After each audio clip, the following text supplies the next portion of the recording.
우리 창원시에 되게 큰 변화가 하나 생겼잖아요. SBRT라고. 도지사가 제가 됐을 때 이거 안 맞는 것 같다. 나는 안 했으면 좋겠다고 분명히 결재를 안 썼어요. 제가. 마지막 공직이라고 생각하죠. 내 경험과 내 경륜과 내 열정을. 쌀이 다 떨어졌는데 아버님이 이제 쌀초를 메고 오셨어요. 자취방까지 오셨는데 농가다가 왔는데 물만 한 그릇쯤에 내가 먹고 지금 내려가야 된다. 이 골목을 내려가는데 그때 겨울이 돼가지고 눈도 오고 하는데 뒷모습이 너무 안타깝고 제가 공부를 시작한 게 그때부터 시작을 했습니다. 그때가 고등학교 1학년이었는데 진짜 공부 열심히 했습니다. 코피가 매일 틀렸어요. 그렇게 이제 열심히 했는데 아버지 모습이 지금도 기억에 남아있죠. 또 농가다가 흙손으로 그대로 와가지고 또 메고 오고 한 그게 너무 안 됐더라고요.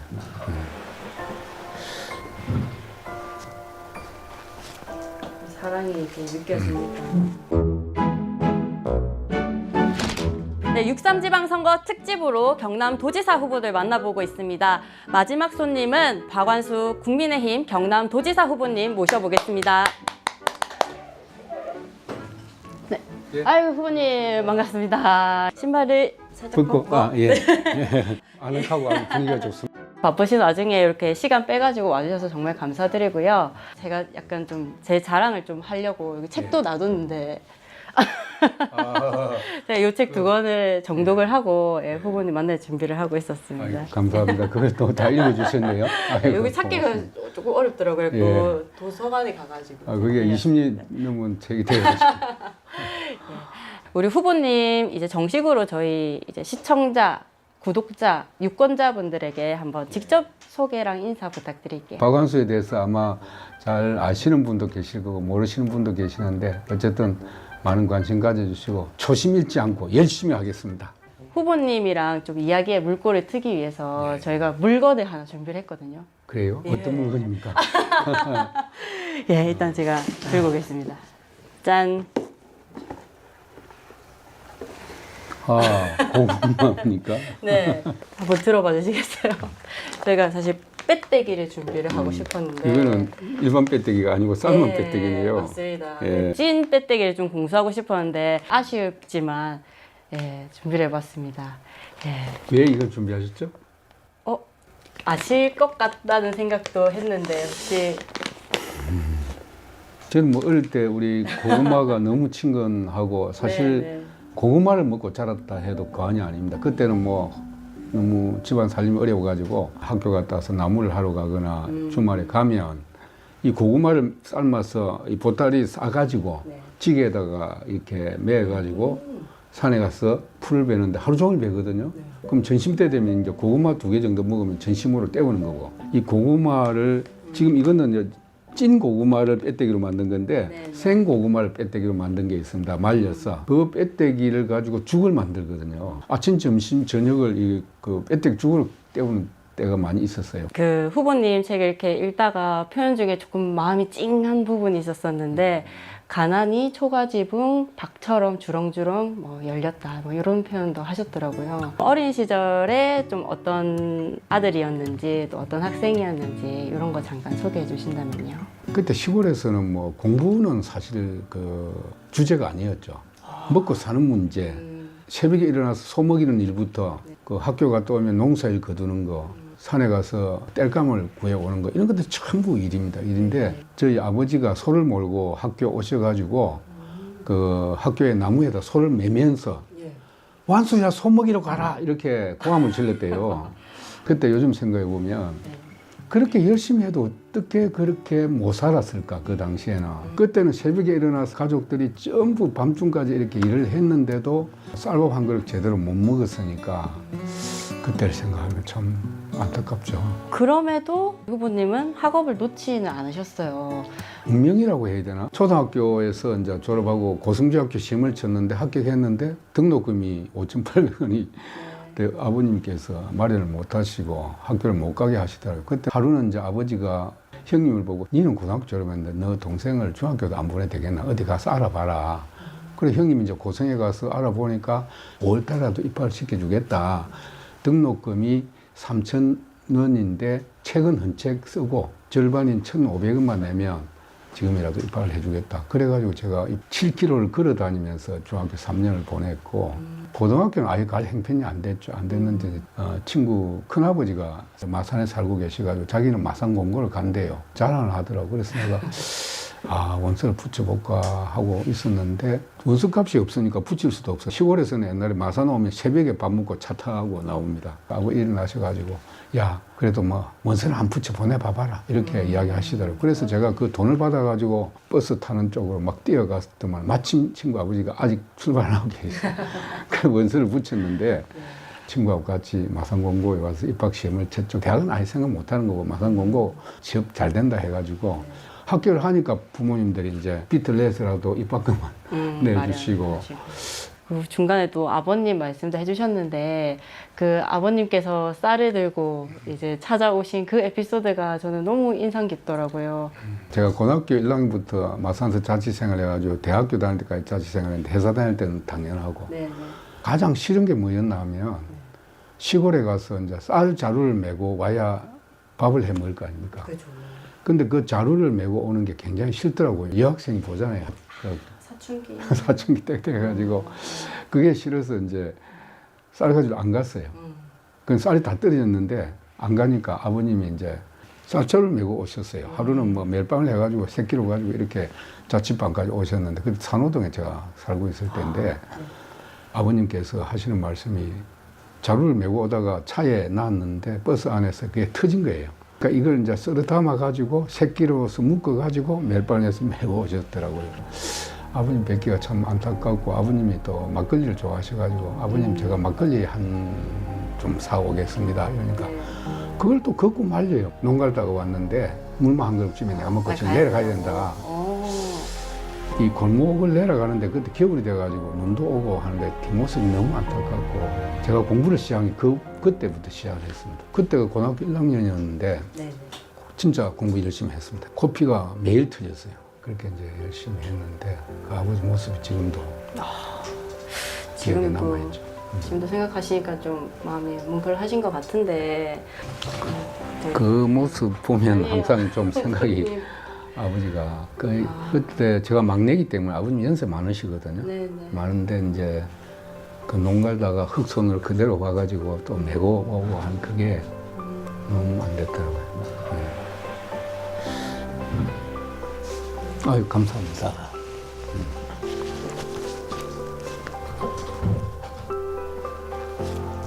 사랑이 이렇게 느껴집니다. 네, 그렇죠. 부모 뭐 사랑이 뭐 진짜. 어쨌든 그렇게 열심히 공부하셔가지고 드디어 취업을 하시게 됩니다. 이 대목에 뭔가 박수를 쳐야 될 것 같은데. 네네. 고등학교 다니면서 수출 자유적이죠. 이게 막 조성되고 원서를 미리 이어놨던데 그게 동경전자에서 응시를 하라고 그 엽서가 날라온 거죠. 그래가지고 거기 시험을 치게 된 겁니다. 이게 내가 월급도 괜찮았다고 제가 들었거든요. 그러면은 좀 부모님 호강도 좀 시켜드리고 좀 나도 편하게 좀 살자 이런 마음이 들 수 있을 것 같은데 또 몇 년 안 다니시고 그만두셨어요. 한일합성보다도 보수가 높았습니다. 그래서 좀 괜찮은 회사였는데 이제 제가 느낀 게 뭐냐 하면 그 불량품을 이제 수리하는 수리 작업을 하고 있었는데 그때 라인에 이제 계장이라는 직책이 있잖아요. 대학을 졸업한 사람들은 전부 계장이 됐어요. 그럼 우리는 이제 수리 라인에 수리사로 이렇게 근무하고 그 중에 이제 오래된 사람은 반장하고 이렇게 했는데 나도 이제 저 계장처럼 돼야 되겠다. 대학을 꼭 가야 되겠다 하는 이제 욕심이 생겼는데 어느 날 회사 출근했는데 방송통신대학이라는 곳이 생겼는데 입학을 안 해보겠느냐고 친구가 권유를 하더라고요. 그래가지고 회사 다니면서 방송대 입학을 해가지고 밤 11시 15분, 아침 6시 15분에 강의를 듣고 공부를 했거든요. 그렇게 방송통신대학 2년을 졸업하고 경남대학에 3학년 편입을 시험을 쳐서 합격을 했어요. 합격을 했는데 등록금을 부모님이 안 주고 저를 설득을 하는 거예요. 그 좋은 회사에 왜 안 다니고 중도에 그만두려고 하느냐. 그렇게 부모님이 이야기를 하셨는데 제가 과감하게 삽을 부모님 몰래 던지고 회사에서 준 퇴직금이 얼마 있었습니다. 그걸 제가 등록금을 내고 3학년 편입을 했죠. 그런 어떤 결단을 내리신 특별한 뭐 계기가 있으셨을까요? 동경전자의 제조과장이라는 분이 계셨는데 아주 적극적으로 응원을 해주셨어요. 시험 치는 준비를 하라고 보름인가 휴가를 주셨어요, 저한테. 감사한 분이네요. 그때 대학 편입 자격 검정고시 공부하러 제가 산호동 산호공원에 그때 도서관이 있었어요. 예, 예. 거기서 제가 공부를 했습니다. 해가지고 경남대학 3학년 편입해서 들어갔죠. 예. 그 뒤에는 이제 행정고시를 치셔서 또 합격을 하셨습니다. 몰래 뭐 사표 내고 들어가 놓으니까 부모님을 안심시켜야 되겠다 하는 생각에 3월달 입학하자마자 지금은 7급 공채인데 그때는 4급 원료 공채였어요. 그해 9월달에 합격을 했습니다. 7급 네네. 해가지고 마산시청에 배치를 받았는데 가니까 당신은 3학년이니까 졸업하고 오라 임용을 안 해주더라고요. 네. 그래서 뭐 그러면 뭐 행정고시를 해봐야 되겠다 해가지고 아침 7시에 딱 도서관에 가면 문 열면 들어가가지고 도서관에 문 닫으면 내려왔습니다. 4학년 때 1차 합격하고 2차를 근소한 차이로 떨어졌거든요. 그래서 다음 해에 한 번 더 해서 합격을 한 거죠. 또 그때의 경험들, 그때의 어려움들이 또 지금의 또 박완수 후보님을 이렇게 성장하도록 하는 어떤 동력이 되었을 것 같다. 그런 영향을 줬을 것 같다는 생각도 들거든요. 인생을 두 번 살 수는 없는 거잖아요. 그렇죠. 그 한 번 사는 인생을 많은 경험을 하는 것이 오히려 인생을 깊게 사는 거다 이렇게 생각합니다. 깊게 사는 거다. 깊게 하고 어릴 때 그 힘들었던 것이 네. 공직에 있거나 지금 이제 할 때 뭐 많은 경험되고 그분들의 이제 생각도 알 수 있게 되고 뭐 그런 것이죠. 1979년에 이제 공직 생활에 첫 발을 디디게 되셨는데요. 후보님 공부를 하면서 깜짝 놀란 게 있습니다. 이걸 이분이 고안하셨다고 그랬는데 저희 그 식당에 가면 있는 쇠젓가락 거기에 홈을 파서 이게 좀 안 떨어지게 그 젓가락을 이제 고안하신 게 후보님이셨다고 그때 그때 그 네. 제가 도의 경제과장을 할 때인데 네네. 물가 안정에 대해서 굉장히 노력을 많이 했습니다. 예를 들면 뭐 식당이라든지 아니면 뭐 짜장면 파는 업소에 가가지고 물가를 못 올리게 자꾸 내리라고 하니까 업주 네. 입장에서는 재료값이 올라가는데 우리가 안 올릴 수가 없다. 그래서 그때 했던 것이 뭐냐 하면 일회용품을 없애서 단가를 싸게 해서 물가를 내려야 되겠다. 그 쇠젓가락을 하면 그 뭐가 불편하냐 하니까 나무젓가락은 찝으면 그대로 집히는데 쇠젓가락은 뭐 미끄러운 음식을 집을 때는 이게 잘 안 집혀진대요. 그래서 줄을 끄면 이게 안 미끄러지고 음식을 집을 수 있다. 그렇게 해가지고 그게 고안이 된 것이죠. 그럼 그게 이제 경남에서 시작해서 퍼진 건가요? 예, 발명까지. 예, 알겠습니다. 뭐 이것뿐만 아니라 부산에만 있었던 무역협회나 뭐 중소기업진흥공단 이런 사무소를 경남에도 또 들고 오셨었고 또 뭐 현대제철도 유치를 하셨던 경험도 있으시고 또 합천 군수 때는 뭐 빙어축제, 환강축제 이런 것도 만드시고 공직자로서 정말 열심히 이렇게 달려오셨던 것 같은데 그러다가 돌연 22년의 공직 생활을 마감하시게 됩니다. 창원시장에 출마를 하셨던 거죠. 세상 물질을 모르니까 용기가 용감하겠습니다. 제가 가족 회의를 해가지고 어떻게 할 거냐. 아내는 적극적으로 말리는 편이었고 아이들은 엄마 아빠가 하고 싶은 대로 하게 해주세요 이렇게 이야기했어요. 아이들이. 아이들이요. 그래가지고 사표를 내고 출마했는데 떨어졌거든요. 떨어진 게 박원수가 이때까지 올 수 있었던 밑거름이 된 겁니다. 그때 만약에 네. 당선을 했으면 제가 아마 정치 인생이 그렇게 길게 안 갔으리라고 생각합니다. 뭐 일단 선거를 쉽게 생각할 수도 있고 민심을 모를 수도 있고 떨어졌을 때는 진짜 하늘이 노랬습니다. 먹고 살 것도 없다, 직업도 없다 이렇게 생각하니까 세상 그냥 밖에 나가기 싫더라고요. 그래서 제가 집에서 갇혀 좀 살았습니다. 그랬는데 보궐선거 기회가 있어가지고 제가 다시 출마를 하게 됐고 운 좋게 공천을 받아서 창원시장이 됐죠. 그렇게 힘겹게 어려운 시간 보내시고 이제 2004년에 창원시장 당선되신 이후에 이게 너무 아까우셨나 봐요. 10년을 쭉 창원시장을 또 하셨어요. 정말 많은 것들을 하셨잖아요. 그 중에서 좀 가장 이거는 박완수 대표 브랜드다 라고 할 수 있는 사업이 좀 있으실까요? 그 기업사랑운동하고 환경수도운동 두 가지입니다. 처음에 기업사랑운동을 시작한 것은 제가 창원시장이 되고 나서 창국가 산단을 갔었어요. 네네. 거기 본부장이 인사하러 간 사람을 보고 뭐 불평을 많이 하는 거예요.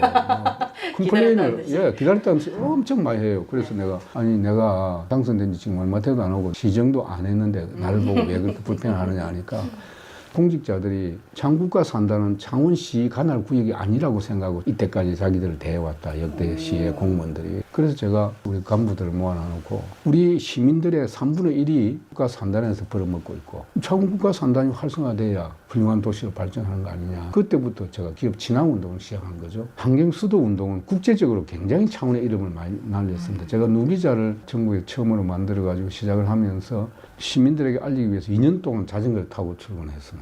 그 자전거 타고 출근하는 모습이 세계 방송에 많이 나갔어요. 20년마다 열리는 그 유엔 환경회의가 있습니다. 리우 유엔 환경회의가 2012년도 리우데자네이루에서 있었는데 대한민국의 자치단체 중에 저 혼자만 초청을 받았습니다. 제가 영어만 좀 잘 알았으면 국제적으로 이름난 사람이 될 수 있었을 거예요.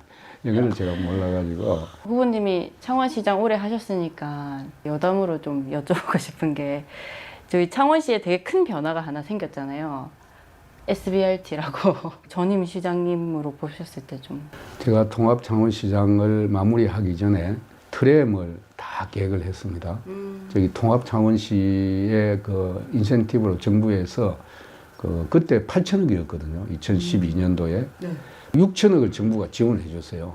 도가 1,000억, 창원시가 1,000억만 되면 트램을 깔 수 있도록 재원까지 다 만들어 놓고 제가 나왔습니다. 네. 나왔는데 후임 시장이 들어가가지고 그걸 취소를 시켜버렸어요. 만약 그때 취소 안 했으면 지금 트램이 다니겠죠. BRT 시스템을 수백억 들여가지고 만들었는데 이미 창원시가 계획을 다 해놨더라고요. 도지사가 제가 됐을 때. 그래서 내가 이거 안 맞는 것 같다. 나는 안 했으면 좋겠다고 분명히 거기다 그 결제를 썼어요. 제가. BRT 시스템은 창원에는 안 맞다.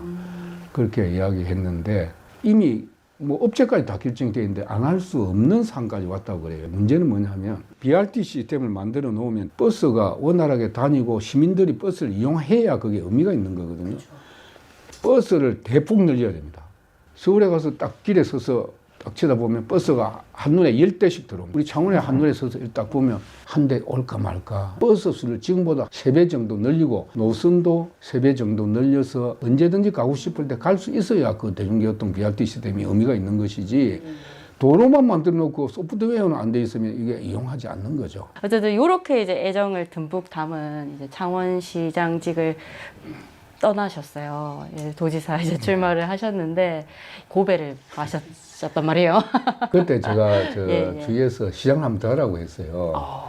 그때는 이제 통합이 됐기 때문에 그때부터 또 3번을 할 수 있어요. 근데 제가 말씀대로 시장을 10년에 난 절대 안 하겠다고. 그래가지고 도지사를 도전했는데 이제 본선에 못 나오고 경선에서 안 되고 탈락했죠. 그 이후에 이제 인천도 가셨다가 국회의원도 하셨다가 이제 다시 2022년에 또 보궐로 도지사 컴백을 하셨습니다. 여의도 정치에는 안 맞더라고요, 제 성격이. 가보시니까. 예. 야, 내가 있을 곳이 아니고 다시 처음에 몸담았던 경남도로 가야 되겠다 생각했죠. 다시 오셨을 때 각오나 이런 것도 남다르셨을 것 같아요. 마지막 공직이라고 생각하죠. 내가 처음 몸담고 공직을 출발했던 곳이고 경남에 대한 도에 대한 애정이 굉장히 크죠. 네. 또 누구보다 경남을 잘 안다고 생각이 들고 다른 곳에 경남을 떠나서 산 적이 없습니다. 국회의원 할 때나 인천공항에 사장할 때 일시적으로 전세로 가 있었지 우리 집을 팔고 간 적이 없고 또 그쪽에 가서 내 집을 산 적이 없거든요. 내 경험과 내 경륜과 내 열정을 처음 몸담았던 경남도청을 위해서 쏟는 것이 도민에 대한 은혜 보답하는 길이다 생각합니다. 은혜 보답하는 길이다. 공약 얘기도 살짝 해야 될 것 같은데 제일 처음 이제 내세우신 공약이 복지 공약이시더라고요.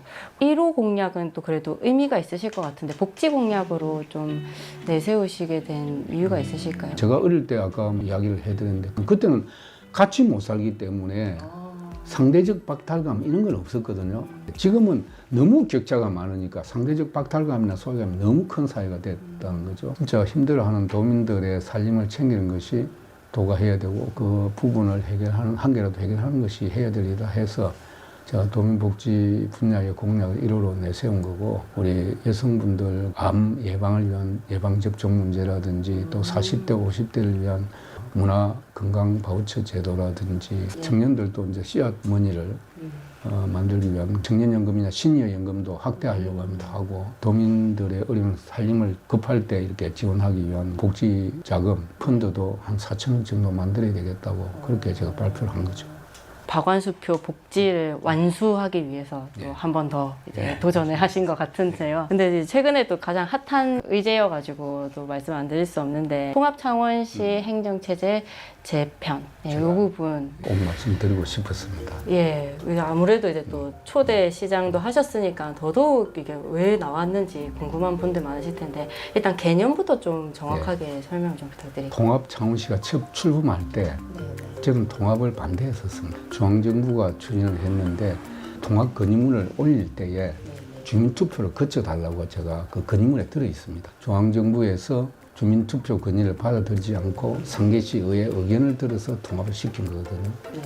통합된 지 10년이라는 세월이 흘렀지 않습니까? 통합창원시가 인구도 늘고 만약에 지속적으로 이렇게 발전해가면 다른 대안이 필요 없죠. 그대로 가면 되는 겁니다. 근데 지금 창원시 인구가 많이 줄어들고 있고 제가 이번에 많은 도민들을 만났습니다. 특히 창원 시민들 이야기가 뭐냐 하면 지금 구청장을 관선으로 하다 보니까 지역에 민원을 제기해도 관선 구청장이 별로 크게 관심이 없고 6개월 내지 1년 되면 발령이 나 가버리는 거죠. 지역에 있는 민원 해결이 안 되고 그 의지를 가지고 하는 발전 계획 추진이 안 된다는 거예요. 그래서 자기가 소속돼 있는 구청장을 손으로 뽑도록 해달라. 임기가 보장되고. 그 이야기를 엄청 많이 들었습니다. 그래서 부산 경남 통합을 위한 주민투표를 할 때 통합창원시의 미래에 대해서 통합창원 시민들에게 주민투표를 해서 그 미래에 대한 답을 얻겠다 이 이야기를 한 거거든요. 그럼 주민들이 어떤 대안을 가지고 창원 시민들이 투표를 할 거냐. 공론화 과정을 거쳐서 대안이 나올 수 있는데 일단 대안을 제시할 수 있는 것은 지금 현재 상태대로 그대로 가자는 일환이 될 수 있습니다. 두 번째는 부산과 경남이 통합되면 특별시가 돼가지고 자치구를 그 안에 둘 수가 있습니다. 그럼 창원시를 5개 자치구로 해서 구청장을 민선으로 할 거냐 하는 부분이 하나 있는 거죠. 그래서 그 선택을 주민들에게 물어보자는 것이죠. 그게 왜 그러냐면 제가 부산 경남을 통합하는 도지사 입장에서는 부산광역시는 16개 구청이 있는데 부산 중구 같은 경우는 인구가 3만 5천 명밖에 안 돼도 구청장을 선출직으로 뽑습니다. 창원은 5개 구가 적게는 17만에서 많게는 20만이 넘는 군데 관선으로 하고 있거든요. 이건 균형이 안 맞다는 거죠. 그래서 이 부분을 주민들에게 물어보자는 것이 제가 분리하자고 이야기한 것은 아닙니다. 통합창원시의 어떤 현재 모습은 처음 통합을 할 때 어떤 기대나 이런 거랑은 좀 많이 달라졌다. 이게 점검이 필요한 상태다라고 맞죠. 진단을 그렇죠. 하신. 중앙정부에서도 당초 통합할 때 인센티브나 이런 게 뭐 일정 기간 해주고 안 해주고 있고 통합 창원시의 위상도 제가 볼 때 특례시라고 하지만 특례시의 위상이라는 게 알맹이가 없는 특례시입니다. 실질적으로 뭐 지방의 세수를 자체적으로 거둘 수 있는 것도 아니고 지방 재정을 자체적으로 보강할 수 있는 그런 뭐 법적인 뒷받침을 해준 것도 아니고 부산 경남은 통합하는데 통합 창원시는 왜 분리할 수도 있다고 하는 거냐. 광역시는 몸집을 키워서 수도권에 대응하자는 논리로 집권의 논리로 가는 것이고 기초자치단체는 오히려 주민들이 직접 뽑고 자율적으로 결정하도록 하는 자체의 논리로 가야 균형이 맞다는 걸 제가 말씀드리는 겁니다. 행정통합과 이 재편 이것이 같이 맞물려서 돌아가는 거라고 봐도 되겠네요. 그러면 첫째는 이제 주민투표를 거쳐서 아래로부터의 통합이 돼야 된다. 두 번째는 통합자치단체의 위상과 권한을 확실히 확보해 줘야 된다. 이건 중앙정부가 해야 될 일입니다. 그다음 세 번째 불경 통합이 돼야 된다는 이야기인데 제일 관건은 이제 중앙정부가 자치권을 확실하게 보장을 해주고 위상을 확보를 해줘야 되는데 지금 전남 강주 통합한 내용을 보면 그 알맹이가 그 특별법에 다 빠져 있고 심지어 정부가 약속한 20조 마저도 그 법안에 안 들어 있습니다. 중앙정부가 이 위상과 자치권의 확보에 대해서 어느 정도 위상을 인정하고 자치권을 확보해 줘야 저희들이 부산 경남이 저희들이 발표한 대로 그 로드맵대로 가겠다 하는 생각을 가지고 있고 그렇게 하면 그 주민투표에 반드시 붙이게 될 것이고 그때 창원 마산 진해 옛날에 이 통합 창원시에 대한 주민들의 의견도 어차피 투표를 하게 되니까 창원 시민도 그때 창원시의 미래에 대해서도 주민들에게 물어보자는 것이죠. 그래서 그 결과가 나오면 저는 생각할 때 그것도 뭐 공론화 과정을 거쳐서 나중에 결정이 되고 주민 뜻에 따라서 결정이 되겠지만 저 개인적인 생각은 차기 지방선거에서 그 결과로 가지고 선거를 치르는 것이 바람직하다. 그런 대안을 제가 제시한 거죠. 처음에 이제 후보님에 대한 제 이미지는 그 행정 전문가 딱 그게 머리에 박혀 있었었는데 오늘 이렇게 살아오신 얘기를 쭉 듣다 보니까 승부사라는 생각이 딱 떠오르거든요. 잘 다니고 계셨던 공직사회에서 인정받고 승승장구하던 공직생활을 그만둔 거라든지 아까 뭐 우스갯소리로 몰라서 그랬다라고 하시지만 좀 이 선택만큼은 내 인생에 정말 잘한 선택이다라는 게 있으실까요? 제가 아까 말씀드린 대로 그 회사 다니면서 대학에 편입을 했던 결정, 또 민선으로 과감하게 직업 공무원을 던지고 나온 거, 뭐 그런 것들은 그 이후에 물론 제가 인천공항 사장 3년을 1년 만에 끝내고 국회의원 도전한 것도 있지만 앞에 두 가지가 제일 어떻게 보면 지금 도지사 박완수가 있게 된 그 결정적인 도전이었죠. 그러면 이게 큰 결정을 할 때 그래도 좀 힘이 되는 어떤 사람이나 좀 영향을 준 분이 계실까요? 제가 혼자 고민을 하는 성격이거든요. 남한테 잘 묻지 않습니다. 그리고 제 주위에 인적 네트워크가 그렇게 많지 않습니다. 없는데 가장 의논하는 상대는 어릴 때는 어머니였고 결혼하고 나서는 아내죠. 처음에는 낙선하기 전에 공천을 받을 거라는 기대치 때문에 많은 사람들이 우리 사무실에 왔어요. 공천이 떨어지고 다음날 출근해 보니까 내 혼자 출근했더라고요. 그래서 내가 그때부터는 최종적으로 남는 것은 가족밖에 없구나. 그때부터 제가 느끼고 크고 작은 이야기들을 아내하고 의논하고 내가 혼자서 고민하고 해가지고 결정하고 도정도 마찬가지입니다. 긴 시간 말씀 너무 감사드립니다. 진짜 감사합니다. 후보님 바쁜 시간 쪼개서 와주셔서 감사드리고요. 도민분들에게 인사 한번 하시고 마무리하겠습니다. 도민 여러분, 저를 또 그동안에 많이 사랑해 주시고 응원해 주셨는데 끝까지 우리 도민들 기대에 어긋나지 않도록 정말 오직 경남, 오직 도민을 보면서 마지막 도정 마무리 잘하고 민선국이 우리 도민들 응원으로 맡게 되면 초심 잃지 않고 끝까지 우리 경남과 도민을 위해서 헌신하도록 하겠습니다. 도민들께서 많이 성원해 주시고 지지해 주시기 바랍니다. 감사합니다.